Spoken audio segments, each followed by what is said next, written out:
Sir நான் வந்து திருச்செந்தூர் தூத்துக்குடி மாவட்டம் திருச்செந்தூர்லேருந்து நான் வரேன். மிஷனரிஸ் அப்படின்னாலே நான் வந்து அந்த யூடியூப்பில் பார்க்குறச்ச இந்த கடை தான் எனக்கு வந்து காமிச்சாங்க. வந்து பார்த்ததில் நிறைய பொருட்கள் நல்லா இருக்குது, ரீசனபிள் ரேட்டாக இருக்குது. மிஷின்ஸும் நல்லா உள்ள ஒர்க்கர்ஸ்லாம் நல்லா அழகாக எனக்கு வந்து அதில் டெமோ பண்ணி காமிச்சாங்க. என்னுடைய டாக்டர் வந்து ஃபஸ்ட்டில் வந்து ஒரு கடை வந்து ஓப்பன் பண்ண போகிறாங்க.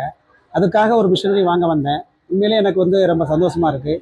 இந்த கடையின் மூலமாக அந்த மிஷினை வாங்கிட்டு போய் அதன் மூலமாக என்னுடைய டாக்டருடைய கடை இன்னும் சிறப்பாக நடக்கணும் அப்படின்ட்டு இறைவனை நான் வந்து பிரார்த்தித்து, அவருடைய கடையும் மேன்மேலும் வளரணும் அப்படிங்கிறதையும் நான் இறைவன்கிட்ட பிரார்த்தித்துக் கொள்கிறேன்.